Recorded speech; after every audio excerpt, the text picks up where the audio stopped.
BA 블ог. 안녕하세요, 부모님들. 오늘도 부모님들의 소중한 시간을 감사드립니다. 심플스텝의 52주차 강의는 미국에서 연구를 통해 증명된 커리큘럼을 사용하며 서브 과제들도 계속 소개해드릴 예정입니다. 또한 커리큘럼에 대해서는 추후에 다시 한번 자세히 안내해드리도록 하겠습니다. 그럼 심플스텝과 함께하는 52주차 강의 시리즈 3주차 강의를 시작합니다.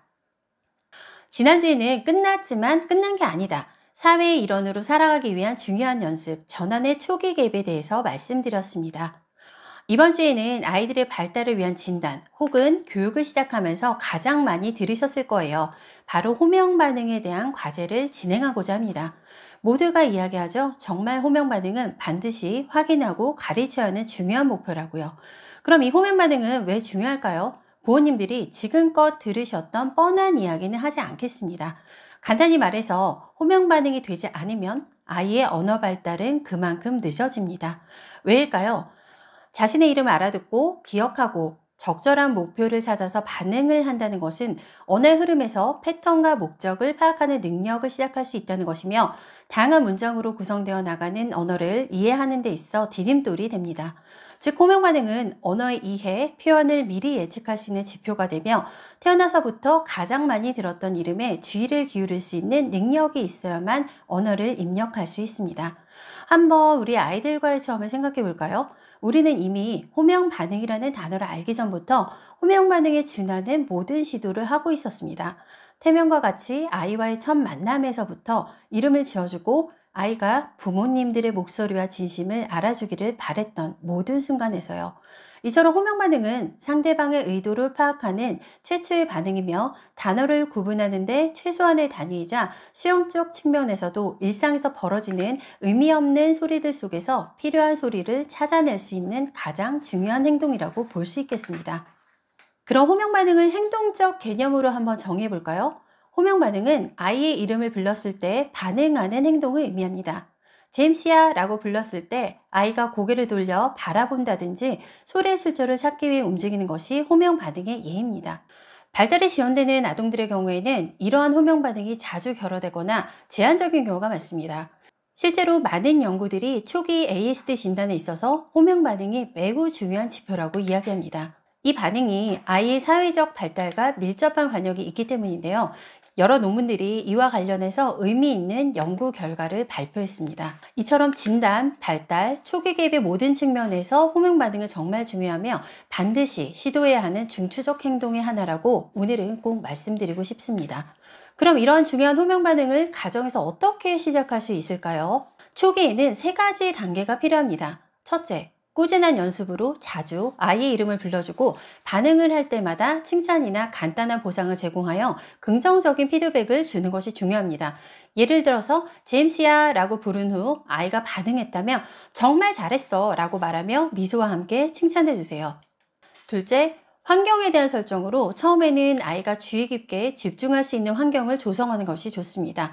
TV나 소음이 없는 조용한 장소에서 이름을 불러주며 반응에 집중할 수 있게 도와주세요. 점차적으로는 환경의 복잡성을 늘려가며 연습할 수 있습니다. 그리고 3번째로는 확실한 강화로 아이가 반응했을 때 아이가 좋아하는 장난감이나 간식과 같은 즉각적인 보상을 제공하는 것도 매우 효과적입니다. 이렇게 함으로써 아이는 이름을 듣고 반응하는 것이 즐거운 일이라는 것을 학습하게 됩니다. 이와 함께 호명 반응을 연습할 때 반드시 하지 말아야 하는 행동도 있습니다.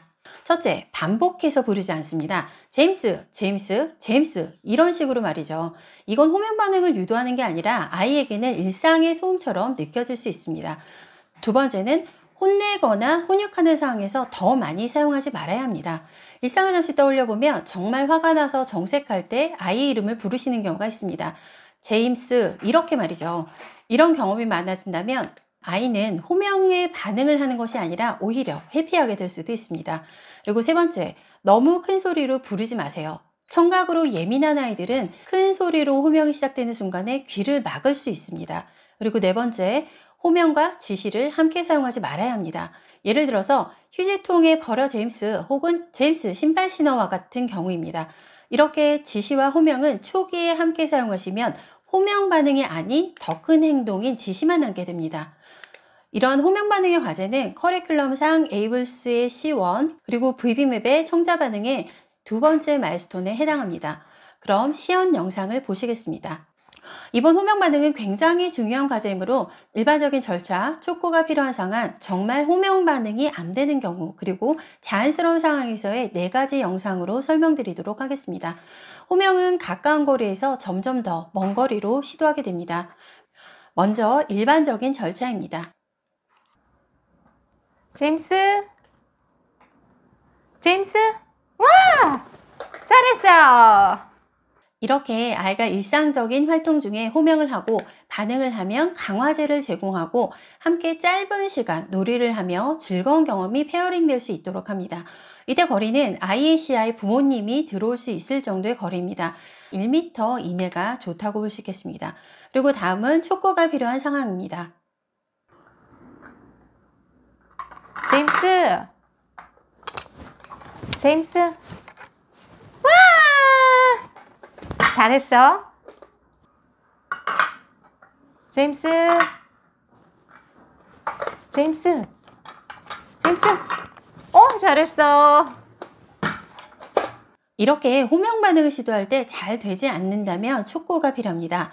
아이가 볼 수 있게 손가락으로 호명하는 사람을 가르쳐 주거나 이름을 부르며 어깨를 살짝 두드려 주는 것과 같은 신체적인 촉구가 필요합니다. 그리고 다음은 정말 호명이 어려운 경우입니다. 제임스. 제임스. 와! 여기.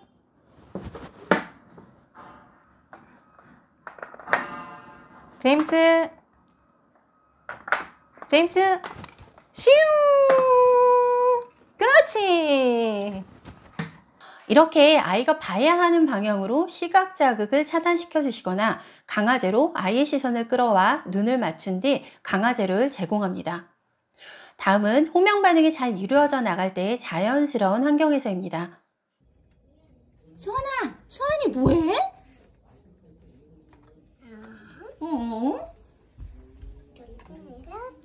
수환아, 이거 봐. 이거 봐. 오, 수환이 여기 있어. 자, 잘했다. 이렇게 자연스러운 환경, 아이가 가장 좋아하는 활동을 할 때에도 시도해 주시고 반응이 부모님이 의도하지 않은 환경에서 일반화될 때까지 반복해 주세요. 노래를 부르시면서 시도하셔도 좋습니다. 이름을 듣는 순간에 재미있는 것이 시작된다. 이름을 듣고 나서 나는 재미있는 걸 함께한다. 즐거운 경험을 가까운 거리에서 점점 더 먼 거리까지 징검다리처럼 천천히 쌓아주세요. 아이가 이름을 이해하고 안다는 건 아이의 인생에 있어서도 가장 중요한 첫걸음입니다.